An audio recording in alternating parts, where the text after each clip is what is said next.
C'est une maladie gynécologique fréquente qui concerne une femme sur 10. Il s'agit de l'endométriose. Et nous en parlons cette semaine dans Hebdo Santé sur Média. Merci à tous et bienvenue.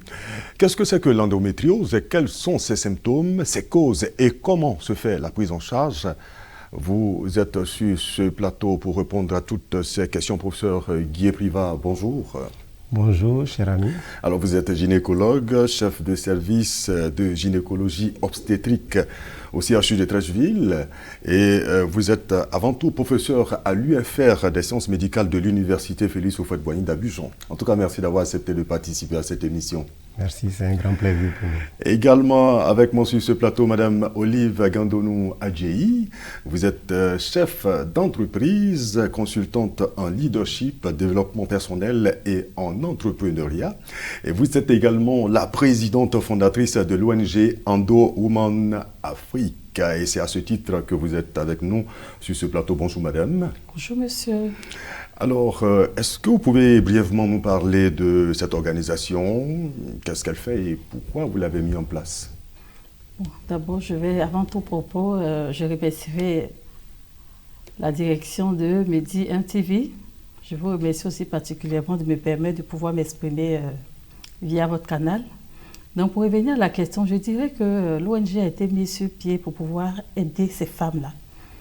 Pour pouvoir aider ces femmes souffrant d'endométriose, parce que cette maladie, faisant tellement souffrir les femmes, donc du coup, ces femmes-là sont, elles sont dans leur petit coin, elles souffrent seules.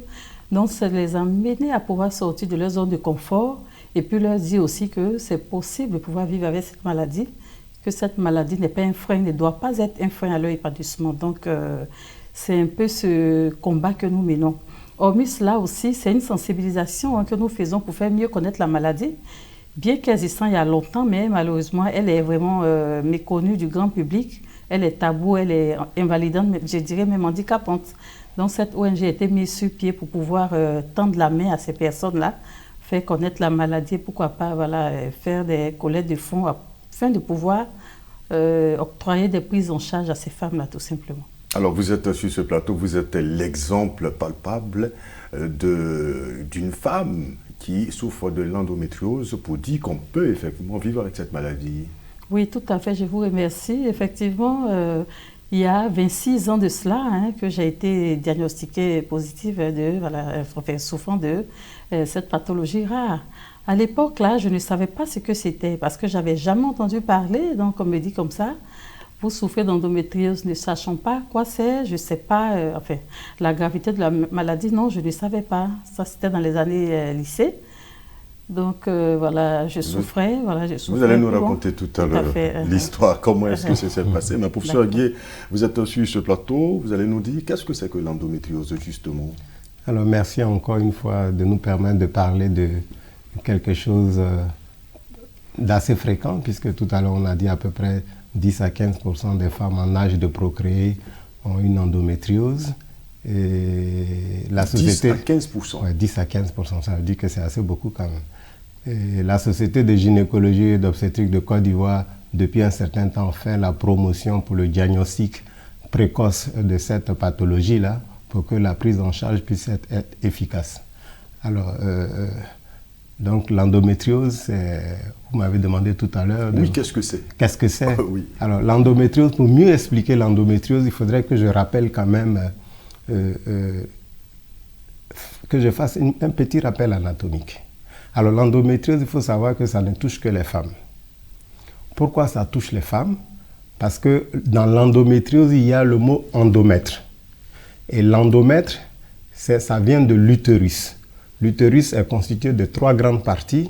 Vous avez la séreuse, le muscle, et à l'intérieur, il y a l'endomètre. Et c'est cet endomètre-là qui, au cours du cycle de la femme, va se modifier sous l'action des hormones. Il y a 2 types d'hormones, l'oestrogène et la progestérone. Et ces modifications au niveau de ce tissu qui est l'endomètre-là, va à la fin, s'il n'y a pas de grossesse, se décaper et donner les règles. Et ce tissu qui est normalement au niveau de l'endomètre se retrouve quelquefois en dehors de sa place, de son siège, Et quand c'est en dehors de l'endomètre, on parle d'endométriose. C'est-à-dire les cellules qui devaient être dans l'endomètre se retrouvent ailleurs et vont subir les mêmes modifications sous l'action des hormones et on parle d'endométriose. D'accord. Alors donc c'est une anomalie, hein? C'est une anomalie, parce qu'il y en a qui n'en ont pas et il y en a qui en souffrent. D'accord. On verrait un peu qu'est-ce qui peut causer, justement. Alors, est-ce que les populations, est-ce que les femmes, comme vous l'avez dit, qui sont principalement touchées par cette maladie, connaissent bien sûr cette maladie? Suivez cet élément réalisé par Ferdinand Kouakou. C'est pour la première fois que j'ai entendu le mot endométriose, mais si c'est les autres maladies, là je connais. Mais endométriose, c'est la première fois que j'ai entendu. Je n'avais pas encore entendu parler de ça. C'est tout à l'heure que ma jeune soeur me l'a dit et puis j'ai essayé de me renseigner un peu auprès de ma patronne pour lui demander qu'est-ce que c'est. Cette maladie, elle a dit que c'est une maladie au niveau des menstrues. Lorsque les menstrues, quand vous avez vos menstrues, que ça ne sort pas correctement, c'est-à-dire qu'il y a des menstrues souvent qui rentrent, qui restent aussi dans l'utérus, qui rentrent dans les trompes et puis ça fatigue beaucoup la femme. Et que c'est vraiment difficile à traiter. Je sais que c'est une maladie qui touche les femmes et lorsqu'elles ont leur menstrues, elles ont des douleurs au niveau du bas-ventre et d'autres même n'arrivent même pas à marcher à cause de ça. Elles peuvent faire 2 à 3 jours sans pouvoir vaquer à leurs occupations parce que très souvent c'est très douloureux. Je souhaiterais que certaines mesures soient prises, des mesures d'accompagnement, vraiment des mesures d'assistance pour aider ces femmes-là qui souffrent en silence.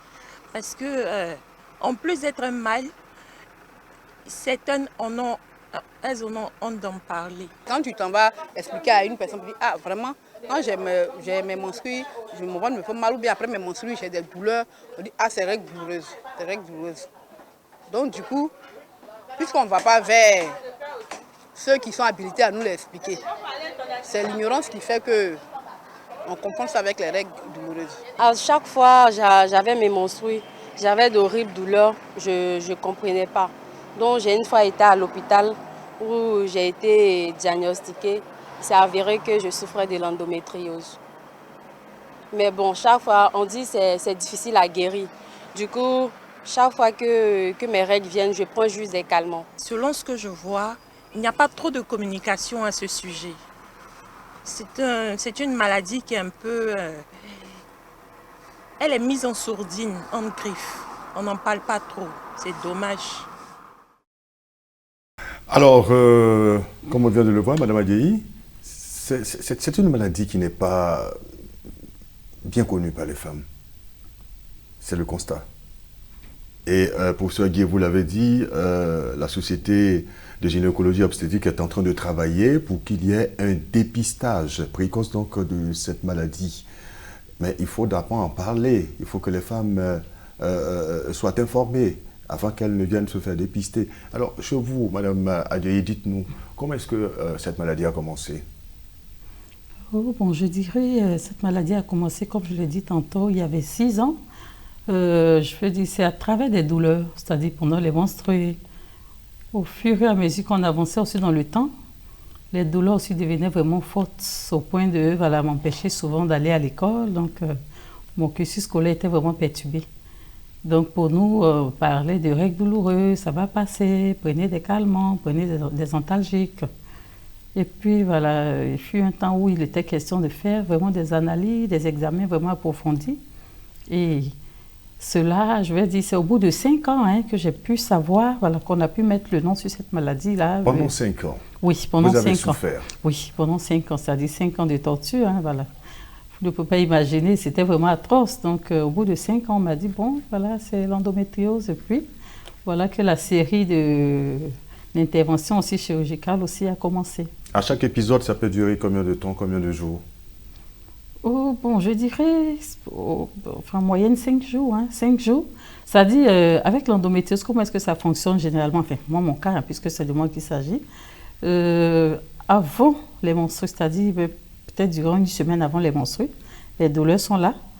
Lorsque les menstrues aussi arrivent là, les douleurs deviennent vraiment insoutenables. Et puis peut-être une semaine après. C'est-à-dire à l'époque, là, j'avais peut-être 1 à 2 semaines de répit. Donc voilà, il fallait prendre les antalgiques, voilà, ainsi de suite. D'accord. Alors, c'est quel examen vous avez pratiqué pour savoir que vous avez l'endométriose? Oh, je dirais aussi, voilà, comme professeur, je pense qu'il va m'aider dans ce sens parce que j'ai fait une série d'examens, je ne sais pas, mais vraiment, on a parlé d'hystéro, enfin, on a fait d'abord, c'était les échographies pelviennes, on a dit même fait, je ne sais pas si c'est des scans, en tout cas, j'ai fait tellement d'analyses, vraiment, puisque je vous ai dit, hein, c'est sur une période de 5 ans, donc il faut, on vous dit, mademoiselle, faites celle-ci, allez-y, faites tel examen, donc du coup, vraiment, j'ai fait une série d'examens, donc c'est pour ça que je conseille aussi ces jeunes dames-là qui ont des douleurs, quand elles ont des douleurs vraiment qui ne sont pas normales, il faut immédiatement aller voir le médecin. Et on finit donc par détecter donc l'endométriose. Alors, professeur, dites-nous, est-ce qu'il y a un examen aujourd'hui fiable qui permet tout de suite de détecter l'endométriose chez une femme?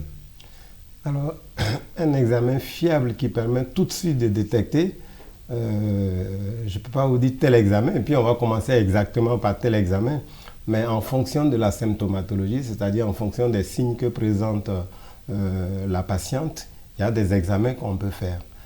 L'examen le moins dangereux, c'est l'échographie. L'échographie bien faite, notamment l'échographie par voie endovaginale.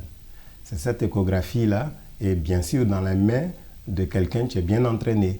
Tu sais où il faut chercher les lésions d'endométriose.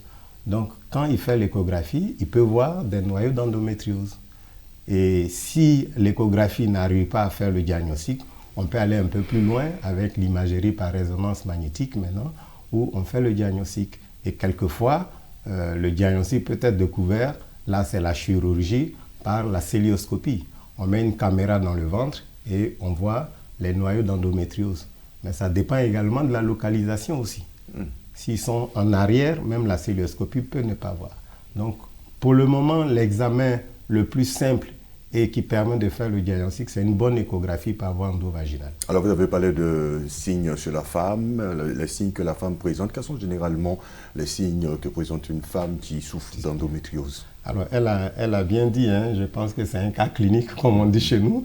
Le premier signe qui amène la femme à aller vers le médecin, c'est la douleur. Cette douleur-là, généralement, elle est liée aux règles. On retrouve la douleur chez toutes les femmes. Madame Adjaï l'a dit. Elle l'a dit, c'est le signe le plus fréquent. Le plus fréquent. Mais il y a des femmes qui ne vont même pas présenter de douleur. Donc, celles qui présentent la douleur, généralement, c'est une douleur pendant les règles. On parle de dysménorrhée. Mais il faut savoir que toute règle douloureuse n'est pas une endométriose. Ça, il faut le préciser. Donc, la première douleur dans l'endométriose, c'est la douleur pendant les règles. Douleur qui devient de plus en plus atroce au fil des années, empêchant la patiente de vaquer à ses occupations, aller à l'école ou bien aller au travail, comme chez elle, elle ne pouvait pas aller à l'école. Donc ça, c'est la douleur. Et ce sont des douleurs cycliques. Et quelquefois, cette douleur-là peut être continue. Donc, vous voyez, avant, c'était pendant les règles, maintenant, ça peut être permanent. Et cette douleur peut survenir lorsque vous partez faire pipi. Surtout à l'approche des règles ou bien lorsque vous allez à la selle. Et ça doit interpeller déjà. Ça doit interpeller. Donc, tous ces petits signes, on doit les savoir pour dire « Ah, ça peut être l'endométriose ». Et même des douleurs pendant les rapports sexuels. Donc, premier signe, c'est la douleur. Deuxième signe qu'on ne retrouve pas en dehors de la douleur, c'est lorsque la femme, elle n'a aucune manifestation, mais elle n'arrive pas à faire d'enfant. Et c'est au cours de son bilan d'infertilité qu'on peut retrouver une lésion d'endométriose qui peut être la cause de son infertilité. D'accord. Et donc, il peut y avoir des découvertes fortuites comme ça. Et donc, aucune manifestation. Aucune manifestation. Est-ce que cela veut dire qu'il y a plusieurs formes d'endométriose?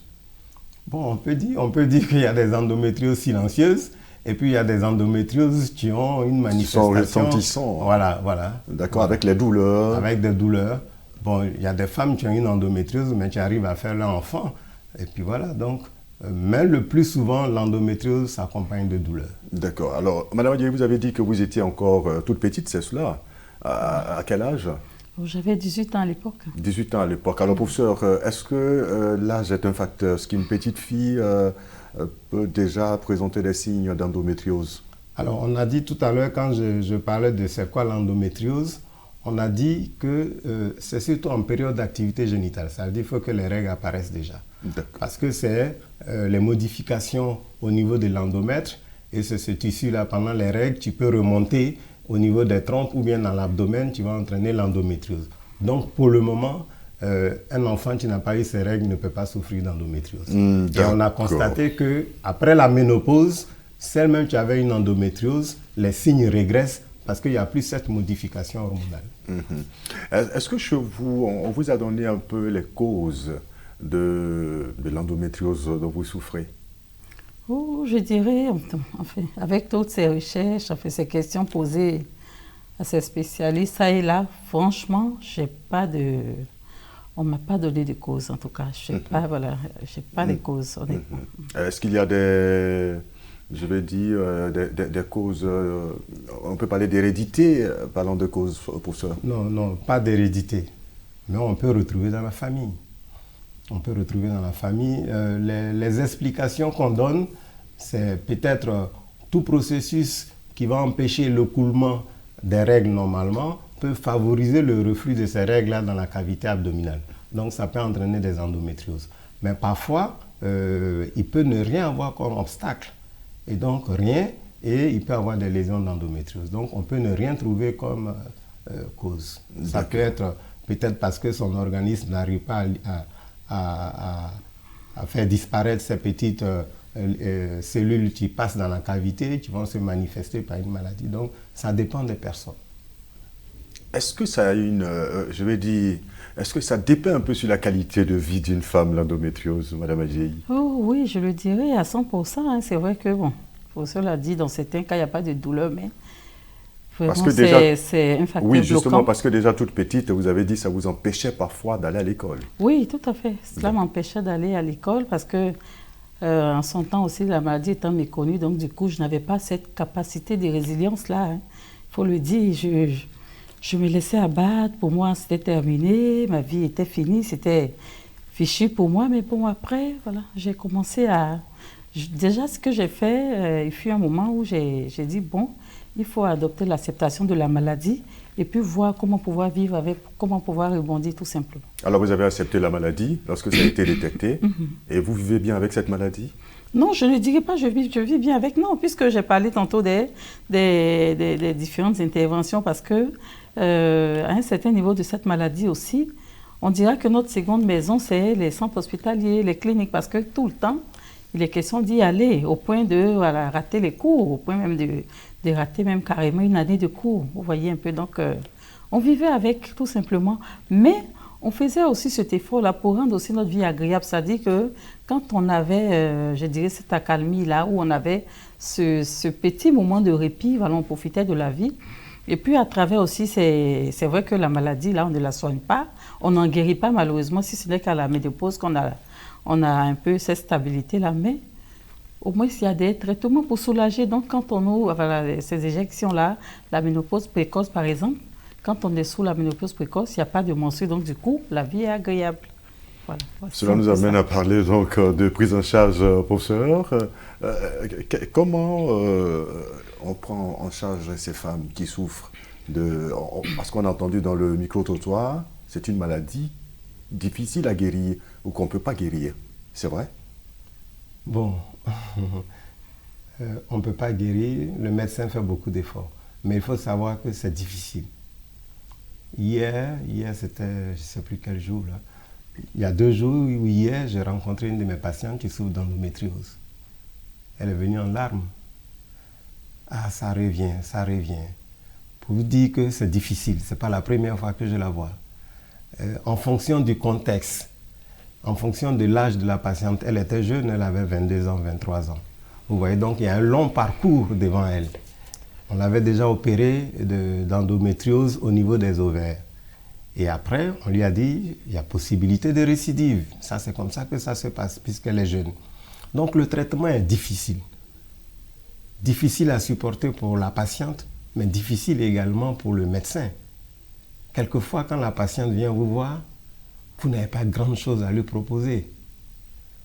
Soit c'est aller vers la ménopause, il y a des médicaments pour calmer, mais quand c'est une patiente jeune, c'est temporaire.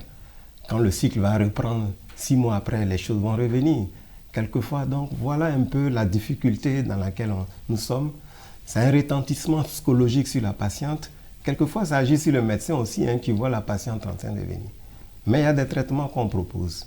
Il y a le traitement médical. on peut calmer les douleurs. Quand c'est bien pris, on peut vivre avec ça, calmer les douleurs. On peut mettre des médicaments qui vont bloquer le cycle. Il y a des pilules qu'on prescrit pour bloquer le cycle. Et donc, la patiente va se reposer. Et puis, quand il y a une grossesse, c'est une bonne chose. Pendant 9 mois ou bien 1 an, 2 ans. Là, il n'y a pas de cycle. Il n'y a pas de cycle. Il n'y a pas de douleur, il n'y a pas de crise. Voilà, il n'y a pas de douleur, il n'y a pas de crise. Et en dehors du traitement médical, il y a également le traitement chirurgical. On peut même aller, lorsqu'il y a des complications, aller faire enlever l'utérus, enlever les ovaires, être vraiment très excessif dans la chirurgie. Il y a des cas où l'endométriose touche les intestins. Moi, j'ai eu des patientes comme ça qui sont allées se faire opérer. On fait des résections. Il y a des fois où l'endométriose touche le poumon. Vous voyez, donc c'est une maladie qui est difficile à gérer, aussi bien pour le patient que pour le médecin. Mais on apporte des choses pour soulager les patients. Pour soulager l'endométriose qui touche les poumons. Oui. Alors, c'est d'autres formes d'endométriose. D'accord. Il y a l'endométriose qui est dans l'utérus, même on parle d'adénomiose, mais quand ça sort, on parle, au-delà de l'utérus, on parle d'endométriose. Mais les cellules peuvent aller jusqu'au niveau du poumon, au niveau des reins. Et donc, chaque fois qu'elle fait ses règles, si c'est au niveau du poumon, elle va saigner dans son poumon. Donc, il y a du sang dans le poumon. Là, c'est grave. Lorsque c'est au niveau du tube digestif, lorsqu'elle va à la selle, elle peut saigner. Lorsqu'elle fait ses règles, elle peut saigner par l'anus également. Donc, elle peut être difficile en fonction des localisations. Est-ce que vous faites des recherches au niveau de la médecine pour venir à bout de cette maladie? Bon, je pense que des recherches sont faites, mais pour le moment, on n'a pas encore trouvé de médicaments pour éradiquer cette pathologie. Pour le moment, on les calme. Et puis, la chirurgie intervient pour enlever certaines lésions, donner un niveau de vie à la patiente pour que elle puisse vivre heureusement, de façon heureuse jusqu'à peut-être atteindre la ménopause où il n'y a plus ces modifications hormonales là, qui vont venir créer ces inflammations et donc ces douleurs-là. D'accord. Alors, Mme Adjaye, au-delà donc de la prise en charge médicale au niveau social avec l'ONG Endo Women Afrique, qu'est-ce que vous faites?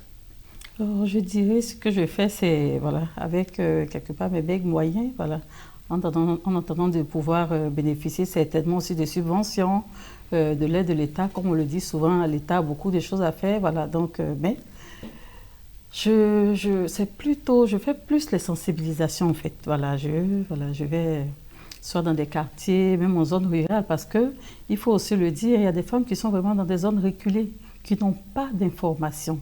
Ces femmes-là aussi, on essaie de les aider comme on peut, en leur donnant cette nouvelle-là, disant que, parce qu'il y a certaines, c'est vrai, c'est-à-dire l'ignorance au point où elles se disent non, c'est la sorcellerie, c'est un sort qui m'a été lancé, vous voyez, parce qu'elles sont dans l'ignorance totale. Donc, ce que nous faisons là, voilà, c'est plutôt en thème de sensibilisation.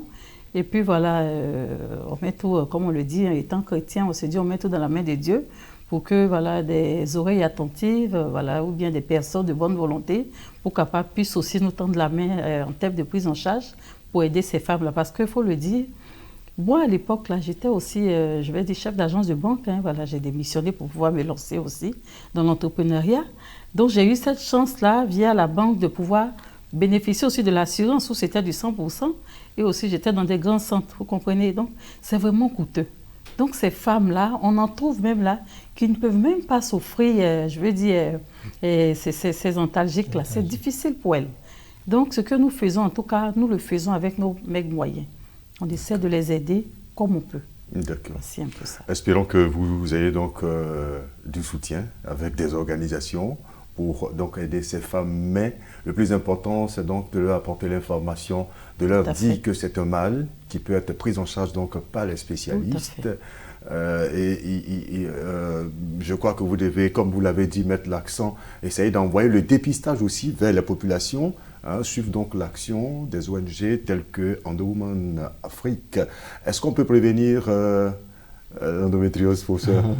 Alors, quand nous on parle de prévention, prévenir pour ne pas que ça vienne, oui, ça va être difficile. Ça va être difficile. Peut-être en évitant certaines pathologies qui vont empêcher les règles de se couler. Sinon, c'est presque impossible de prévenir l'endométriose quand il n'y a pas de cause. Alors, professeur l'a dit, c'est une maladie essentiellement, exclusivement de femmes, mais lorsque la femme est affectée, l'homme également est touché. Oui. Donc, je pense que les hommes devraient s'investir dans la lutte contre l'endométriose. Oui, tout à fait. Je le disais aussi comme ça, pendant un panel, là, je lançais aussi un appel à ces hommes-là, parce que ces femmes-là, malheureusement, sont marginalisées dans la société, elles sont incomprises.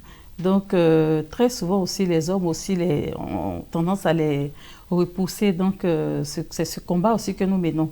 C'est-à-dire emmener aussi les hommes, c'est-à-dire les conjoints, les époux, à pouvoir aussi les aider, c'est-à-dire les épauler, les cajoler, parce que la femme aussi, quand elle n'est pas heureuse, là, du coup, le foyer aussi, on dira que ce n'est pas épanoui, puisque, comme on le dit, je vais me permettre, hein, la femme, on dira que c'est quelque part le socle même du développement de l'humanité. Donc, quand la femme est triste, vous voyez que ça réjaillit sur les enfants, pour celles qui ont eu la chance d'en avoir.